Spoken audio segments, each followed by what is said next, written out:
Hey there guys, it's Joey and this is connecting with this week's Witchling, which is luck.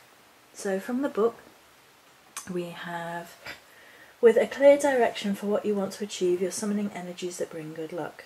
Hyacinth so positive and sweet that negativity can do her no harm. Fortune smiles warmly upon her, she's really her own good luck charm.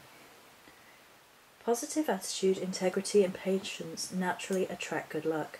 By appreciating what you have and focusing on what you want to attract, you'll increase your frequency level in a manner that will bring you more of what you desire. When you have a clear aspiration and direction for what you want to achieve, you're naturally calling on the energies of good fortune. Of course, there are external circumstances in life that happen beyond your control, but this doesn't mean you can't invoke and strengthen the powers of luck, which will continually help you gain the cooperation of universal energies. Be open to the power of spirit, and you can work with the course of life by attracting good luck and fortune. Think lucky and you'll be lucky. My thoughts on the card go like this.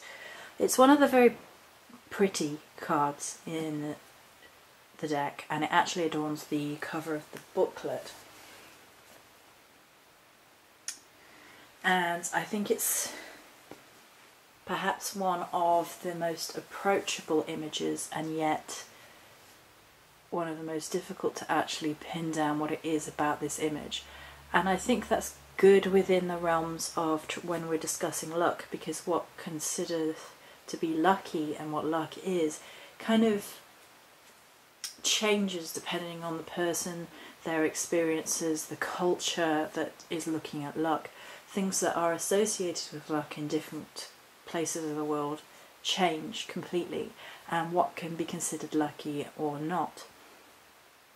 Overall, this has many shades of blue and green in the colour of the card, and that kind of probes into the four-leaf clover colour, or perhaps she's symbolic as well a little bit of the green fairy, which is associated with absinthe, which is associated with intoxication and huge amounts of creativity in particular periods of history.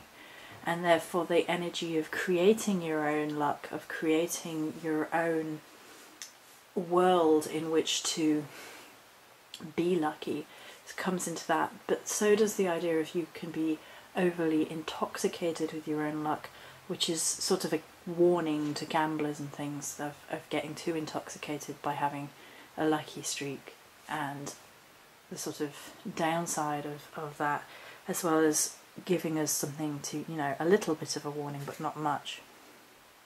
She's sort of stepping forward and her arms are balanced, and that talks to me of directing yourself but being balanced at the same time. Her outfit is almost hippie-esque. It sort of reminds me of a deep-rooted earthiness, and I think it's the top that does it for me, with those sort of baggier arms, but then it's quite cropped, and that sort of reminds me of very stereotypical 1960s style hippie, with then the fuller skirt. I don't know if that's just me or not, but that's what it reminds me of, and that sort of peace and happiness, attracting more peace and happiness. And blue and green, of course, being colours of healing. Her top does appear to have the sun on it, and the skirt does have the moons in it, but it's sort of within the creases, within the lines. So it's talking a little bit about the fact that the universe, the sun and the moon energy, is there in between the lines of this card. So reminding us that our luck is just perhaps our, I don't want to say personification because it's not quite right, although there's a little golden dragonfly outside the window again. Sorry, he came right up to the window. But it's reminding us that the universe is what is behind our sort of assumptions of being lucky or not, and that our personal energy output is what we are basically vibrating around that energy level. It's like what we attract is what we are. So if we are positive and we think we are lucky, then we will be lucky because we attract that same vibration. There's quite a strong earthy element about this because of the green. Hair's green, it almost reminds me of tendrils. A little bit fey, a little bit whimsical.